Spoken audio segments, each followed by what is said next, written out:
Jesus warned us, when this happens, it's too late. 4 signs Jesus gave about his return. What if I told you that Jesus didn't just promise he would return?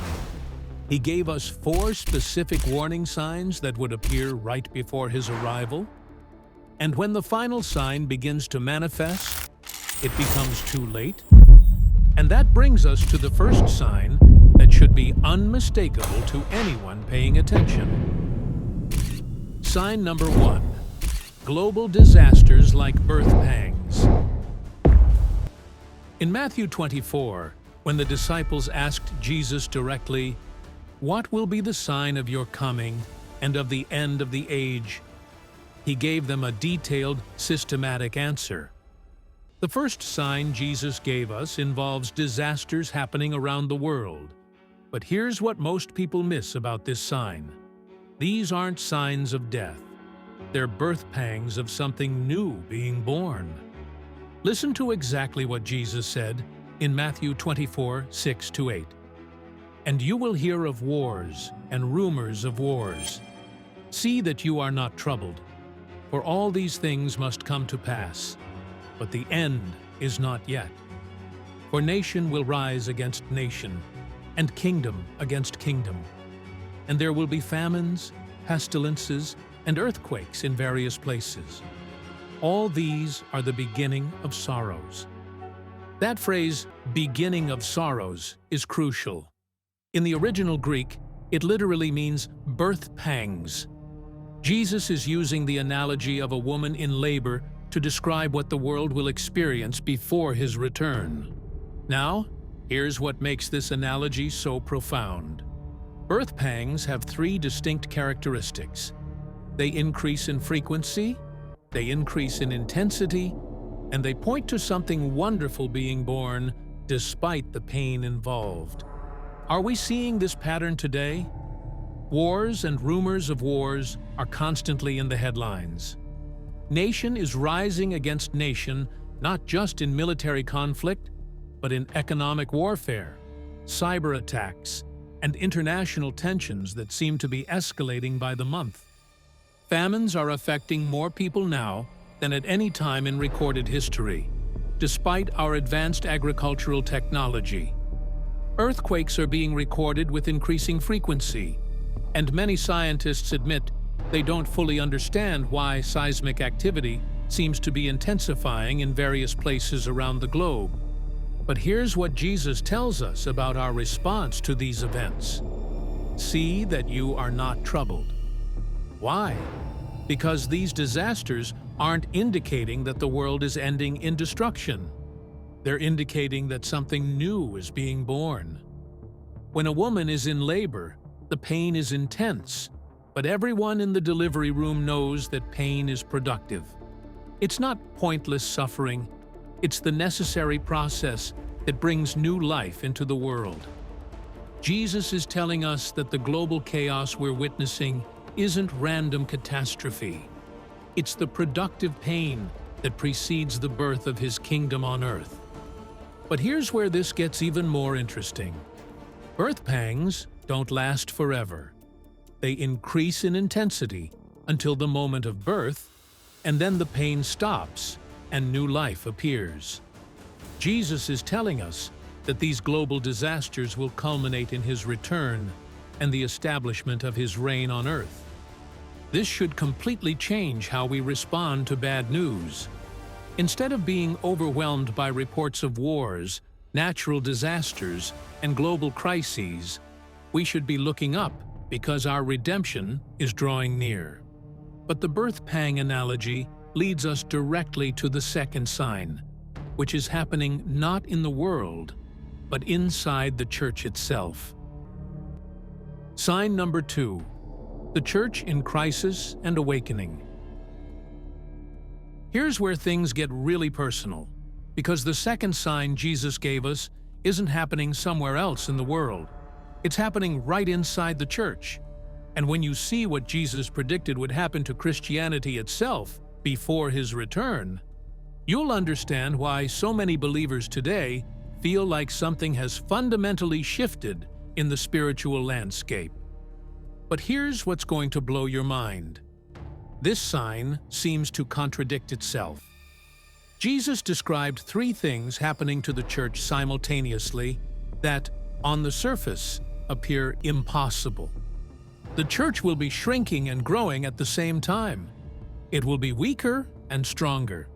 It will be more hated and more effective. How is that possible? Stay with me, because when you understand this paradox, you'll see why we might be closer to Christ's return than most people realize.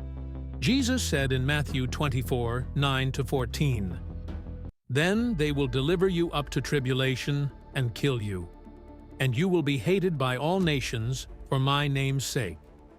And then many will be offended, will betray one another, and will hate one another. Many false prophets will rise up and deceive many.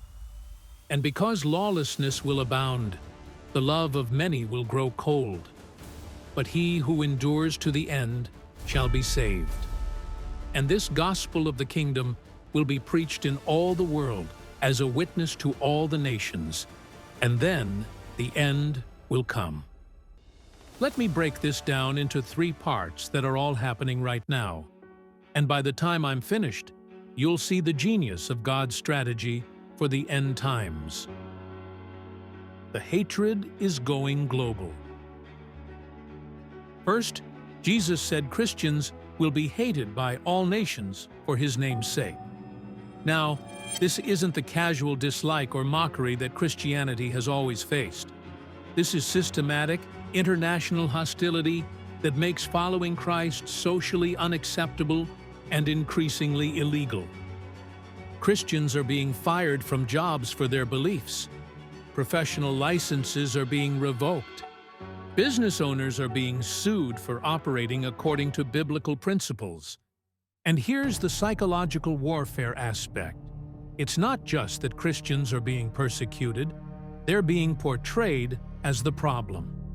The media narrative is that Christians are the intolerant ones, the dangerous ones, the ones who threaten social progress and harmony. Think about how clever this strategy is.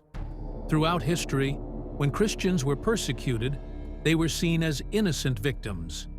That generated sympathy and often led to more people converting to Christianity.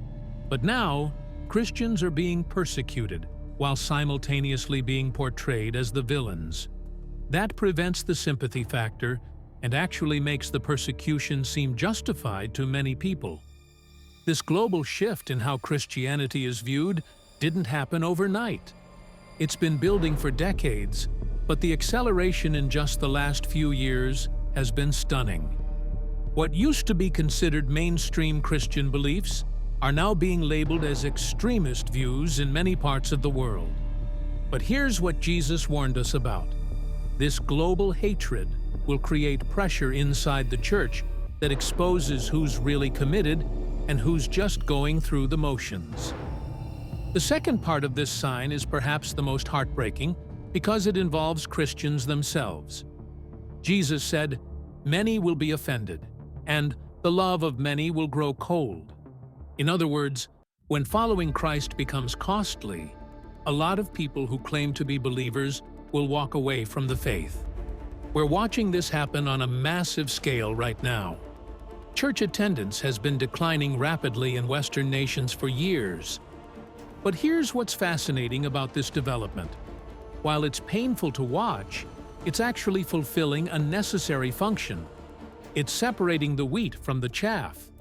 It's revealing who has genuine faith and who was just part of Christian culture. See, when Christianity was socially advantageous, or at least neutral, lots of people identified as Christians for reasons that had nothing to do with actually following Jesus. They liked the community, the moral framework, the cultural identity, or the business networking opportunities. But they never actually surrendered their lives to Christ. Now that following Christ comes with social costs, financial costs, and relational costs, those people are leaving. And while that's sad for individual families and local churches, it's actually purifying the global church. Jesus said this would happen. He told a parable about wheat and tares growing together until harvest time, when they would be separated. He said that in the last days, people's love would grow cold because of increasing lawlessness and moral confusion. But here's what's remarkable. While many are falling away, those who remain are becoming more committed, more passionate, and more bold than ever before. Which brings us to the third part of this sign. Now here's where this gets really interesting, because while parts 1 and 2 describe the church shrinking and facing opposition, part 3 describes unprecedented success in reaching the world with the gospel. Jesus said, "This gospel of the kingdom will be preached in all the world as a witness to all the nations, and then the end will come." Notice that he didn't say the gospel would be preached by a large, comfortable, popular church. He said it would be preached to all nations during a time when Christians are being persecuted and many are falling away. How is that possible? How can a smaller, more persecuted church have greater global impact than a larger, more accepted church ever did? The answer reveals something profound about God's strategy and the power of authentic faith. First, persecution purifies the church's message. When Christians might face real consequences for their beliefs, they stop watering down the gospel to make it more palatable. They can't afford to be vague or compromising because only the real gospel is worth suffering for. Second, persecution authenticates the church's testimony. When people see Christians willing to face real costs for their faith, it makes their message more credible. Anyone can claim to believe something when it's convenient. But when someone maintains their faith under pressure, it makes people wonder what they know that others don't. Third, persecution activates the church's desperation. Comfortable Christians often lack urgency about evangelism.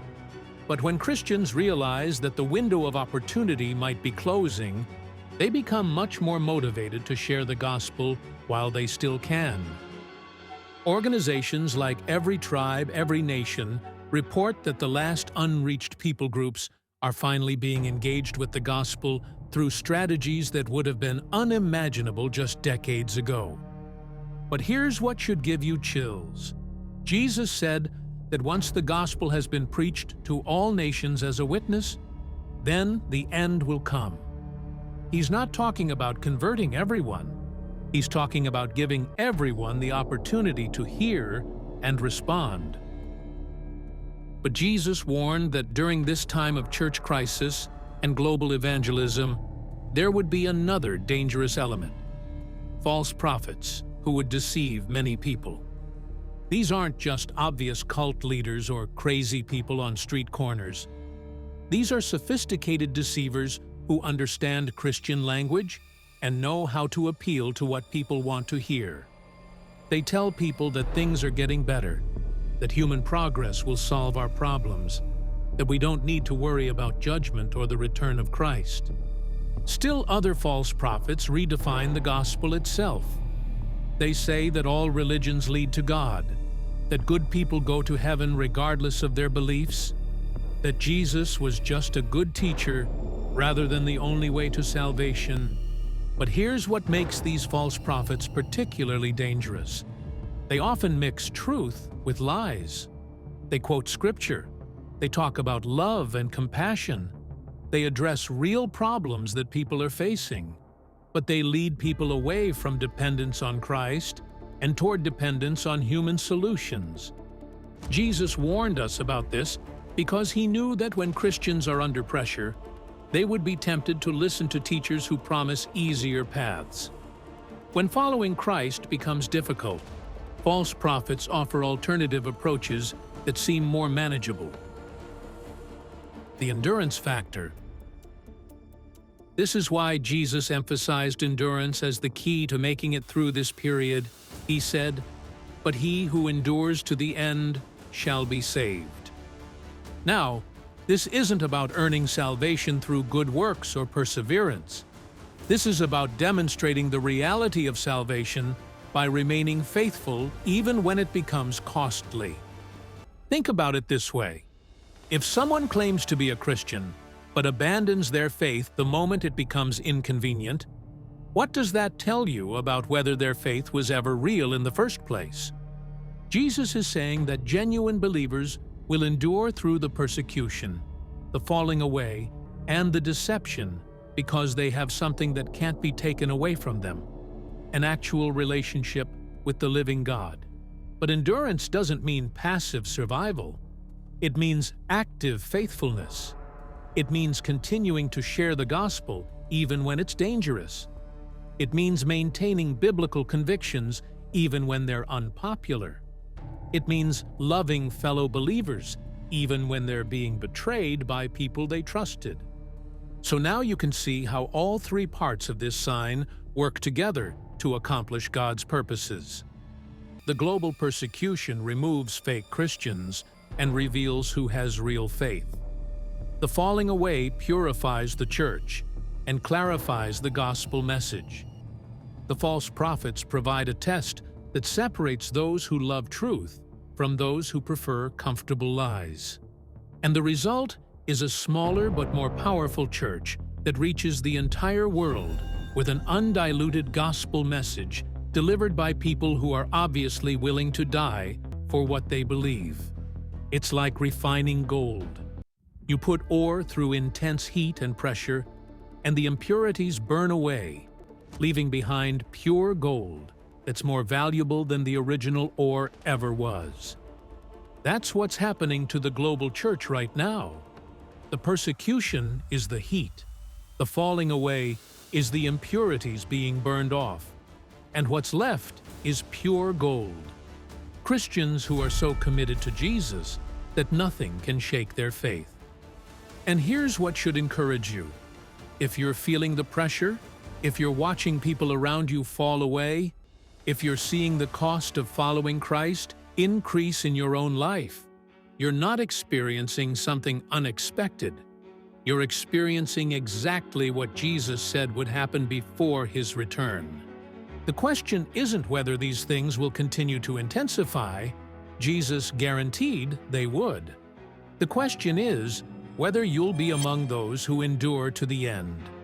But this church sign, as significant as it is, leads us directly to the third sign, which will be centered on one specific city that's been at the center of God's plan throughout history. Sign number 3, Jerusalem's crisis and the abomination of desolation.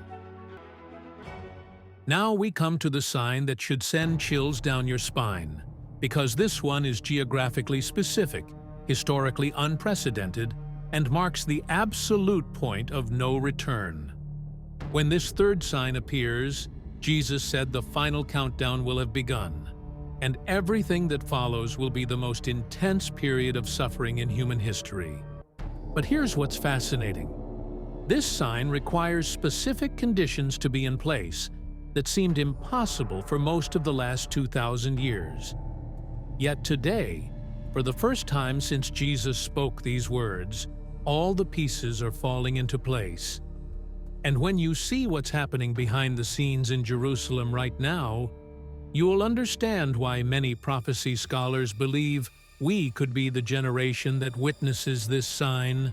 Jesus said in Matthew 24:15-22, "Therefore, when you see the abomination of desolation, spoken of by Daniel the prophet, standing in the holy place," whoever reads, let him understand, "then let those who are in Judea flee to the mountains. Let him who is on the housetop not go down to take anything out of his house. And let him who is in the field not return back to get his clothes. But woe to those who are pregnant and to those who are nursing babies in those days. And pray that your flight may not be in winter or on the Sabbath.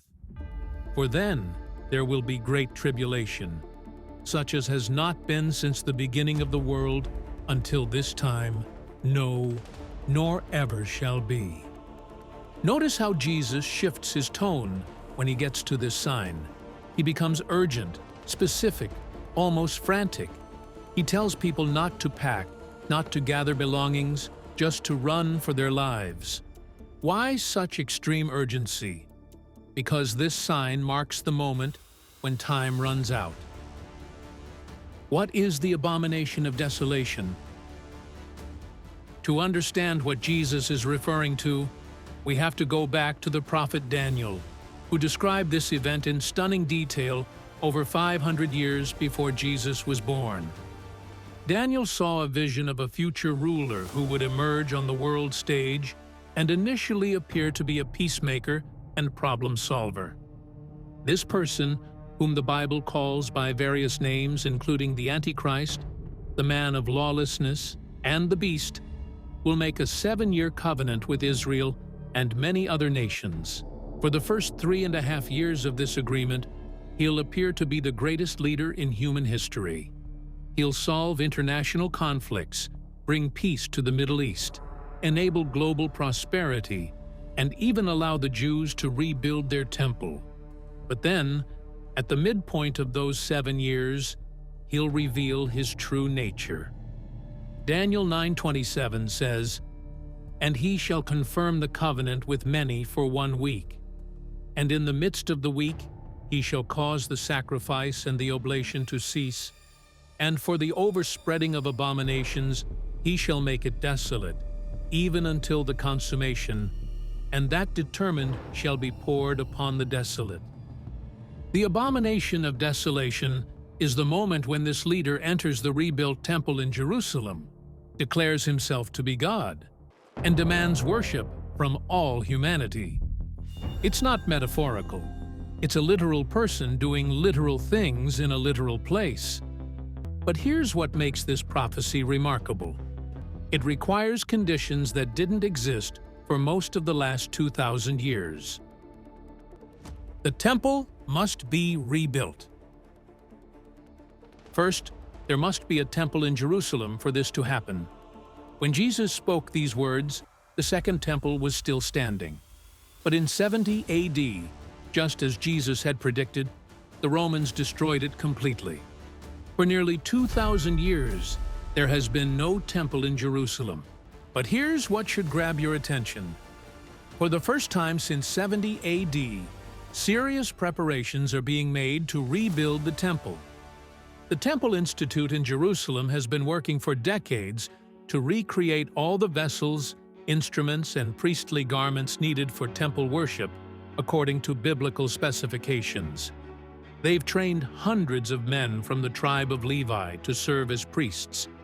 They've bred red heifers that could be used for the purification rituals required before temple service can begin. Architectural plans have been drawn up. The location has been surveyed. The political groundwork is being laid. All that's missing is the right political climate to make construction possible. But it's not just the physical preparation that's significant, it's the spiritual preparation. Orthodox Jewish communities around the world are experiencing renewed interest in temple worship. Young Jewish men are studying the intricate laws of temple service. Rabbinical schools are offering courses on temple-related topics that haven't been relevant for 2,000 years. The psychological and spiritual conditions for temple rebuilding are developing alongside the physical preparations. Second, Jerusalem must be under Jewish control for this prophecy to be fulfilled. For most of the last 2,000 years, Jerusalem was controlled by various Gentile powers: Romans, Byzantines, Muslims, Crusaders, Ottomans, and British. But in 1967, during the Six-Day War, Israel regained control of Jerusalem for the first time since 70 AD. This wasn't just a political victory. It was a prophetic milestone that many scholars believe started the countdown to the final fulfillment of Jesus' prophecies. However, the situation is more complex than simple political control. The Temple Mount itself, the location where the temple must be rebuilt, is currently administered by an Islamic authority called the Waqf. The Dome of the Rock and Al-Aqsa Mosque sit on the Temple Mount, making it one of the most contested religious sites in the world. But here's what's developing behind the scenes. There are increasing discussions about creative solutions that could allow for Jewish temple worship alongside the existing Islamic structures. Some proposals involve building the temple on a different part of the Temple Mount. Others suggest underground construction. Still others propose sharing arrangements that would allow both religions to use the site. What seemed impossible just decades ago, Jews worshiping on the Temple Mount, is now being seriously discussed by political and religious leaders on both sides. Third, there must be a world leader with enough influence and credibility to broker a peace agreement that would make temple rebuilding possible. This person must be trusted by Israelis, Palestinians, Arab nations, European powers, and the United States simultaneously. Throughout most of history, no single individual could have commanded that level of international respect and authority. But we're living in an era of global communication, international institutions, and interconnected economies that make such worldwide influence possible for the first time. We've already seen how quickly a charismatic leader can capture global attention and support. Social media, 24-hour news cycles, and instant communication mean that someone could emerge on the world stage and gain international prominence within months rather than years. But it's not just about charisma. This person will need to demonstrate real problem-solving ability. The challenges facing the world today, economic instability, international conflicts, environmental concerns, technological disruption, are creating demand for the kind of comprehensive leadership that the Antichrist will appear to provide. The deception factor. But here's what makes the abomination of desolation so shocking. It won't appear evil when it happens. For 3.5 years before this event, the Antichrist will be the most popular, successful, and admired leader in human history. Think about what he'll accomplish during those first 3.5 years. He'll bring peace to the Middle East, something that has seemed impossible for decades. He'll enable the rebuilding of the temple, fulfilling the deepest dreams of religious Jews. He'll solve international conflicts, stabilize the global economy, and appear to usher in a new age of human prosperity and cooperation. But then comes the moment that changes everything.